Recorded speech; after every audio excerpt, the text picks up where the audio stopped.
Hello, this is Beth Yeaton, and this is my final project. I'm recording this on my phone because my computer ran out of disk space, so hopefully this works. So my final project is on wellness, and we can start right on my first slide. So wellness is more than just a lack of illness. Jay Stanford put it well when he said that health is a state of body, wellness is a state of being. Next slide. I would define wellness as a multidimensional state of being that encompasses our whole self. The University of New Hampshire's Wellness Office defines wellness as an active process through which you become aware of and make choices towards a more balanced life. The office goes on to further state that wellness must be a conscious, self-directed, and evolving process of achieving your full potential. I think that's a really cool way of looking at it.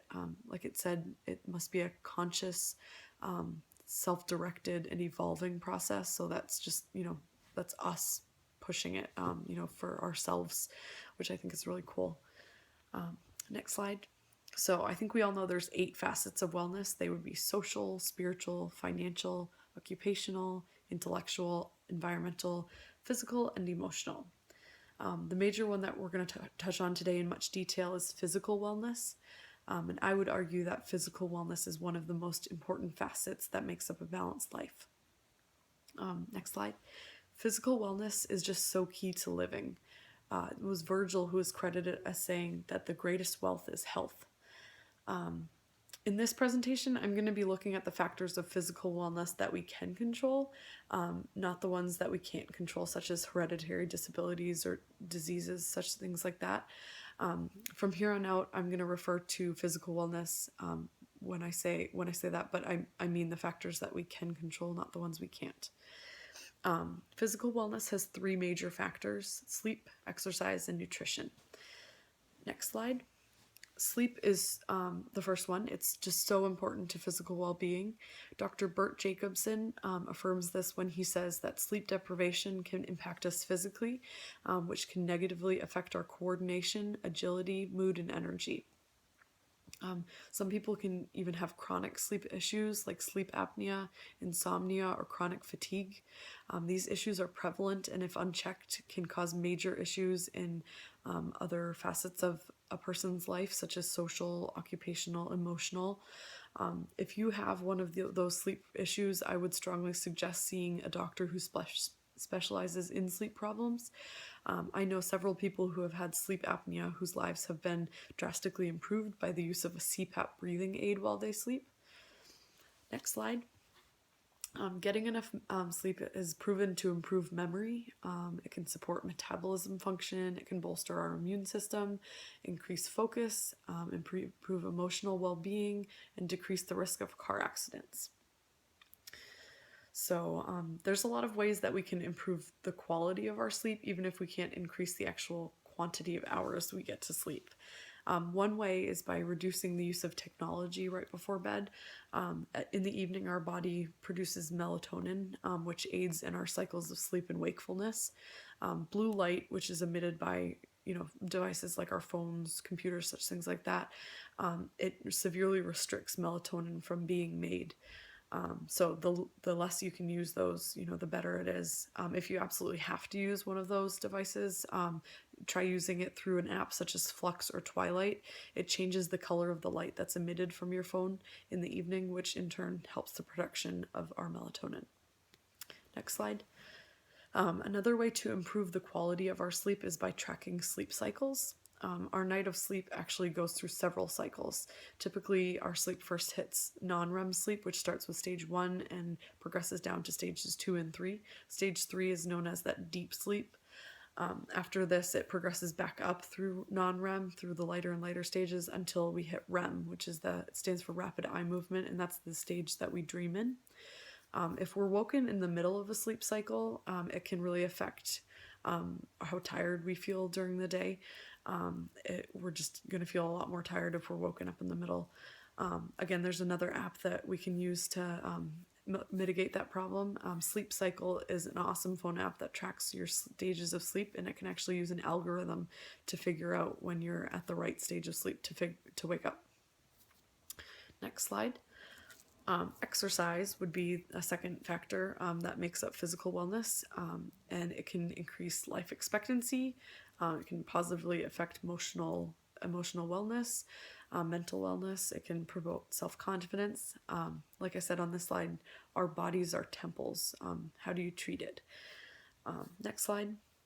The Mayo Clinic gives 7 benefits to regular physical activity. It can help control weight, combat health conditions, it can improve mood, boost energy, it can improve our sex life, it can promote better sleep, and it can even be fun and social.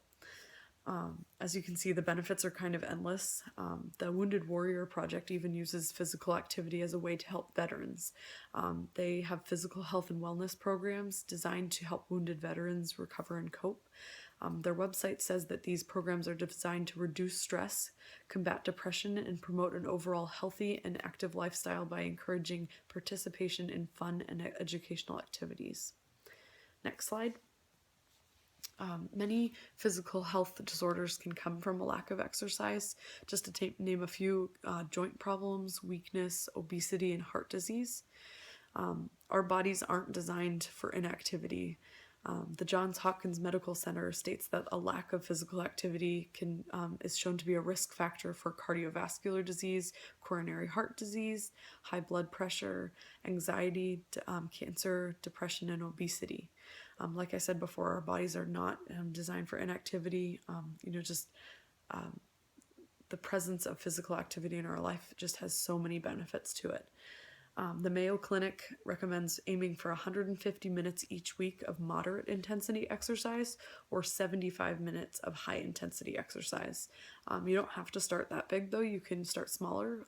We're not all designed to be Olympic athletes, but regular activity can be incorporated into any of our schedules, even if it just means getting up 15 minutes early to take a short walk before work. Next slide. The final factor that affects physical wellness is nutrition. And I would go so far as to say that this is the most important of all 3 factors. Healthy eating is key. I actually go to church with a guy who struggled with weight his whole life, even though he was really active in his hobbies.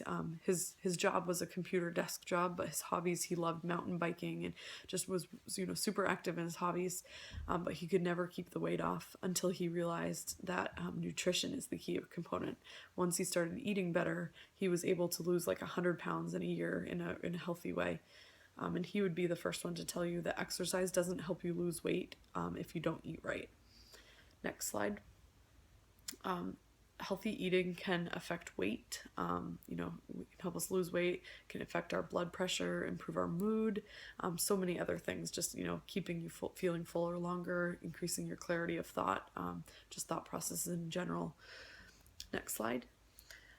The issue with eating healthy is that many people don't understand how food actually works, and I would be the first one to admit I was just like that as well. I would read labels and see things like carbs and fat and protein, calories, but I didn't know how these things interacted or how they actually affected my body.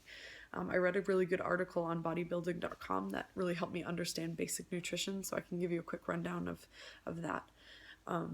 So a calorie is a basic unit of energy. In nutrition, 1 calorie refers to 1 unit of energy consumed.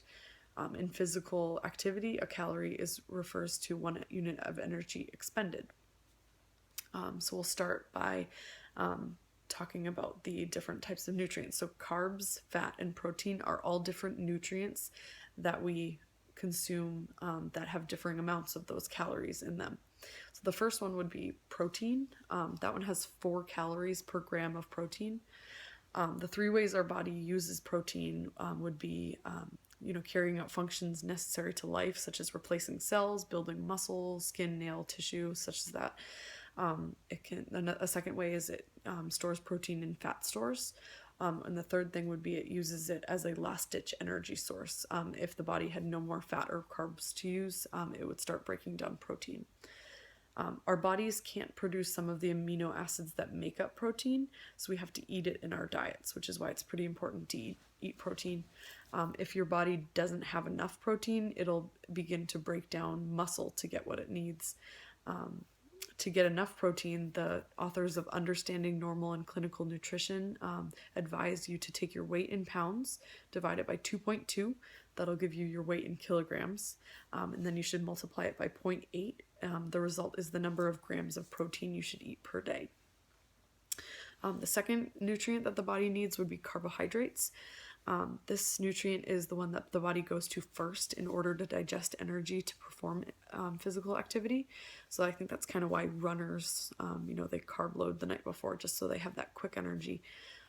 There's two different kinds of carbs. Oh, and first, I'll just say that our body, all of our cells in our body depend on glucose, which is what carbs are made up of.